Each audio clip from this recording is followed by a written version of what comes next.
Assalamualaikum students, this is Dr. Syed Shazid, Radiology 3rd semester, lecture 05, and today our topic is digestive system and its anatomy, positions and their procedures. तो चीज़ें जो आपको मैंने बताने की है यहाँ पे मैंने एनाटमी को यहाँ पे इंक्लूड किया है। एनाटमी को मैंने यहाँ पे इस वजह से इंक्लूड किया है क्योंकि आपका जो सिलेबस का जो सेकंड पोर्शन है वो आपके एनाटमी पे है। तो मैं चाहता हूँ कि आपका कुछ ना कुछ टॉपिक जो है आपके सेकंड पोर्शन से भी कवर हो जाए और साथ साथ इस पोर्शन से भी आपका ये वाला जो टॉपिक है ये भी आपका कवर हो जाए। तो चलिए अपने टॉपिक पे बात करते हैं। टॉपिक पे जाने से पहले आपके लिए कोट है कि never let your fear decide your future. कभी अपने डर को डिसाइड ना करने दें कि जो आपके फ्यूचर को वो डिसाइड कर सकें। तो अपने डर को ख़त्म करें और अगर आपको किसी किस्म की भी डर है तो वो ख़त्म करें और मेहनत करें तो वो आपका फ्यूचर ब्राइट होगा इंशाल्लाह। अब बात करते हैं अपने गैस्ट्रोएसोफेजियल ट्रैक पे। Radiology are the upper GI uses from the real time X ray scar fluoroscopy and barium based contrast. इसमें प्रोसीजर में क्या होता है, इस प्रोसीजर में हम एक्सरे ज़रूर करते हैं लेकिन इसमें हम कुछ रेडियो एक्टिव मटेरियल्स यूज़ करते हैं जिसको रेडियोग्राफी इस वजह से बोलते हैं क्योंकि इसमें हम रेडियो एक्टिव मटेरियल यूज़ करते हैं। बाद में आपको बताऊंगा, इसमें नज़र भी आपको आ जाएंगे कौन कौन से ऐसे चीज़ें जो हम यूज़ करते हैं। तो इसमें हम क्या करते हैं, इसको हम इसमें हम देखते कौन कौन सी चीज़ें हैं। एसोफेगस को देखते हैं, स्टमक को देखते हैं, स्मॉल इंटेस्टाइन को देखते हैं। और स्पेशली इसमें ये तरीका होता है क्योंकि ये नॉन इन्वेजिव मेथड्स होते हैं तो स्पेशली इसको बहुत सारे पेशेंट जो होते हैं वो इसको सेफ समझते हैं क्योंकि ये इन्वेजिव होता है, नॉन इन्वेजिव होता है। इसमें कोई कट शट नहीं लगते और इसमें हम क्या करते हैं, इसको हम देखते हैं। स्पेशली हम किसके लिए देखते हैं, पेन को देखने के लिए हम देखते हैं। अगर एब्डोमेन रीजन में हमारे कोई पेन है या स्टमक रीजन में हमारा पेन हो तो उसके लिए हम करते हैं, या एसिडिक रिफ्लेक्स हो, या अगर जो हमारे जो स्टूल आता है उसमें अगर ब्लड आ रहा है तो उसको देखने के लिए, और या इसके साथ साथ जो बाकी सिम्पटम्स होते हैं उसको देखने के लिए हम क्या करते हैं, डाइजेस्टिव सिस्टम की वो करते हैं। You will be instructed on how to prepare your stomach must be empty, so you will likely told not eat or drink anything। सबसे पहले आप क्या बताएंगे कि आपने क्या करना है, आपने कोई भी मेडिसिन नहीं लेनी, कोई भी पानी नहीं पीना, कुछ भी नहीं खाना ताकि आपका स्टमक बिल्कुल एम्प्टी हो। Tell your doctor if there is a possible you are pregnant and discuss any recent illness, medical condition, medication you taking on allergies special to contrast materials. याद रखें, अपने डॉक्टर को बताएं कि अगर आप प्रेग्नेंट है या उसके साथ साथ आपको कोई दूसरी बीमारियां है या आपको कोई दूसरे मेडिकल कंडीशंस हैं या आपने कोई ऐसी मेडिकेशंस लिए हैं जो एलर्जीज़ के लिए यूज़ करते हैं, या अगर आप जो रेडियो एक्टिव मटेरियल्स है उसको अगर उसके लिए आप अगर वो आपको एलर्जी काज कर रहा है तो उसके लिए आपने क्या करना है, वो डॉक्टर को बता देने हैं। फिर आपने क्या करते हैं कि आपने अगर ज्वेलरी वगैरह पहनी है या इस तरह कोई वो पहने हैं तो आपने उसको अपने घर पे छोड़ें और आरामदेह कपड़े पहने और कोशिश करें कि अपना डॉक्टर आपको बताएगा कि गाउन पहने। तो उससे क्या होगा कि आपको कोई भी इस किस्म की रेडियो एक्टिव जो रेजिस पास होगी उससे आपको कोई इफेक्ट काज नहीं होगा। What is the GI track radiography, ये क्या होती है? इसको अपर GI भी बोलते हैं। Is an X ray examination of oesophagus, stomach and first part of the small intestine, इसका ड्यूडेनम। अगर आपसे कोई पूछे कि GI ट्रैक रेडियोग्राफी किसे कहते हैं तो आपने उसको बताना है कि अपर GI या उसको अपर GI भी बोलते हैं या एक्सरे एग्जामिनेशन होती है। इसमें हम क्या देखते हैं, एसोफेगस को देखते हैं, स्टमक को देखते हैं और स्मॉल इंटेस्टाइन का जो ड्यूडेनम पार्ट होता है उसको देखने के लिए हम जो पोजीशन करते हैं, जो चीज़ करते हैं वो क्या होता है, वो GI track radiography. An X ray radiograph is non invasive medical test that help physician diagnose and treat medical condition. इसमें हम क्या करते हैं, जो फिजिशियन के लिए इसमें आसानी होती है, नॉन इन्वेसिव मेथड होता है और फिजिशियन इसमें डायग्नोज करता है कुछ भी मेडिकल कंडीशंस अगर उसमें इन्वॉल्व हो तो उसको देखने के लिए हम करते हैं।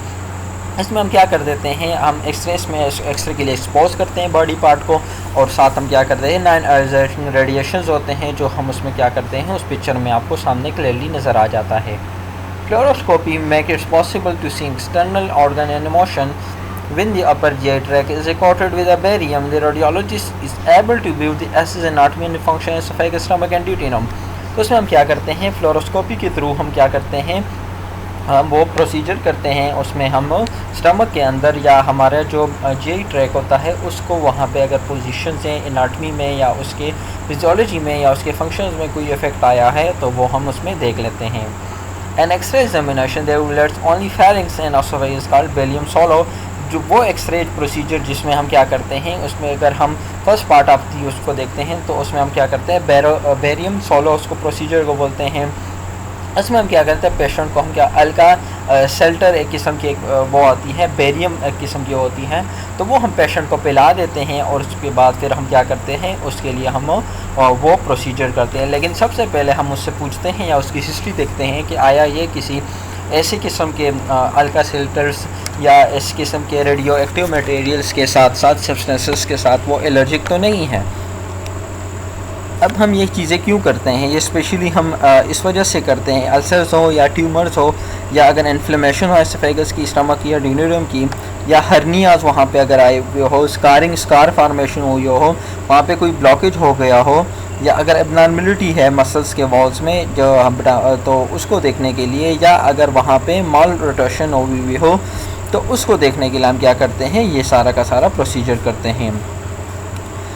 इसके साथ हम दूसरी भी चीज़ अल्सर्स को देखते हैं, स्कारिंग्स को देखते हैं, एबनॉर्मलिटीज़ को भी हम देख सकते हैं। अब हम उसको किस तरीके से तैयार करेंगे, your physician will give you detail instruction to how prepare your GI upper track. You should inform your physician of any medication taken there, any allergy, especially iodinized contrast materials. आपने क्या करना है, फिजिशियन आपको सारा का सारा procedure बताएगा कि आपने क्या क्या करना है, आपने किस पोजीशन में करना है, और ये सारा का सारा आपको आपका फिजिशियन बता देगा। लेकिन आपने फिजिशियन को सबसे पहले बताना है कि मैं इस चीज़ से एलर्जिक हूँ, तो आपने क्या करना है कि इसमें मुझे ये चीज़ें ना करने दें।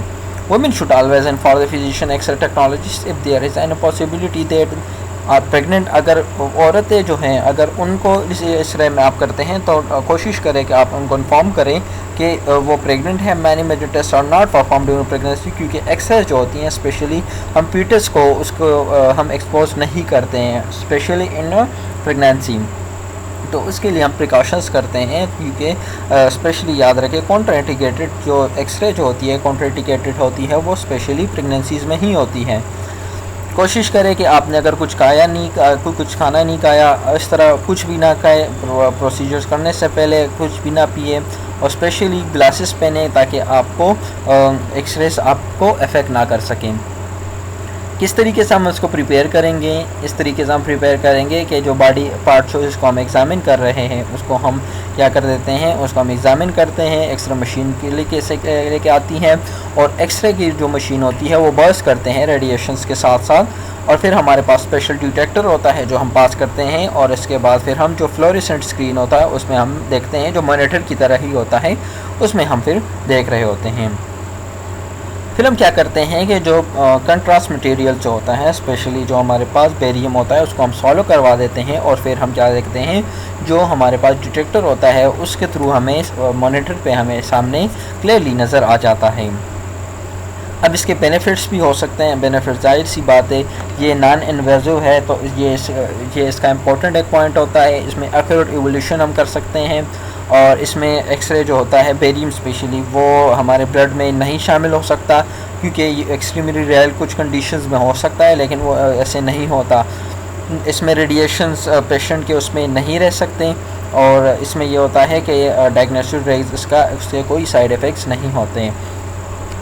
अब एक क्विक एनाटॉमिकल रिव्यू आपके लिए मैंने रखा हुआ है, तो उसमें क्या है कि जो एलिमेंट्री कैनाल होता है इसमें माउथ आता है, फेरिंग्स होता है, एसोफेगस होता है, स्टमक हो जाता है, फिर स्मॉल इंटेस्टाइन आता है, फिर लार्ज इंटेस्टाइन आता है। इसके साथ साथ जो जीआई ट्रैक के साथ साथ या जीआई सिस्टम के साथ साथ जो एसिस्टिक ग्लैंड्स होते हैं वो सलेवरी ग्लैंड्स होते हैं, liver, gall bladder and pancreas होते हैं।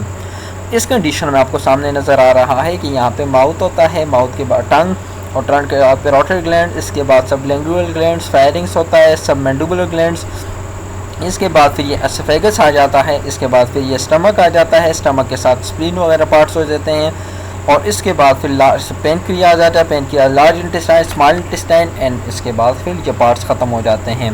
ये जो कंट्रास्ट मटेरियल आपको मैंने बताए थे वो सारे के सारे वो एक बेरियम होता है या इसके साथ बेरियम सल्फेट उसको बोलते हैं, जो इस तरीके से वो आपको नज़र आते रहते हैं। इंडिकेशन जो आपको मैंने पहले भी बताई वही है सारे ट्यूमर्स के लिए, अल्सर्स के लिए, इन्फ्लेमेशंस हो या अगर हर्नियाज हो वहाँ पे अगर कोई ब्लॉकेज आए हुए हो या अगर मसल वॉल्स में कोई एबनॉर्मलिटीज़ हो या अगर कोई चीज़ सॉलो करने में हमें डिफ़िकल्टी हो या अगर स्टूल में ब्लड आ रहा हो, तो उसको देखने के लिए हम क्या करते हैं, ये किस्म का एक्सरे प्रोसीजर्स करते हैं। इसकी पोजीशंस किस तरीके से होंगी ये आपको इसमें नज़र आ रहा है। इसमें एसोफेगस आपको क्लियरली नज़र आ रहा है। इसमें ये एपी व्यू है, जिसको हम एपी व्यू इसको हम बोलते हैं। एपी व्यू का मतलब एंटीरियर एंड पोस्टीरियर पोजीशन, जो उसको प्रोजेक्शन बोलते हैं। तो इसमें हमने बेरियम को सॉलो किया हुआ है और इसमें आपको क्लियरली नज़र आ रहा है कि बेरियम कहाँ पर सॉलो हुआ है। लेटरल प्रोजेक्शन में अगर हम देखते हैं तो इसमें एसोफेगस आपको क्लियरली नज़र आ रहा है और इसके साथ साथ ये जो आपको ब्लैकिश से नज़र आ रहा है ये जो है ये हमारे पास थोरेसिक वर्टिब्रेस हैं। ये पोजीशन होता है अगर हम एंटीरियर ऑब्लिक पोजीशन देते हैं। पेशेंट की पोजीशन इसमें क्लियरली नज़र आ रहा है। बेरो हमने उसको सॉलो किया हुआ है और एक्सरे हम पास करते हैं तो हमारे पास मॉनिटर में इस तरह का इमेज आ जाता है। एंटीरियर ऑब्लिक पोजीशन में हम इस तरीके से भी हम दे सकते हैं कि उसको स्टमक को दे सकते हैं और उसके बॉडी को भी देख सकते हैं।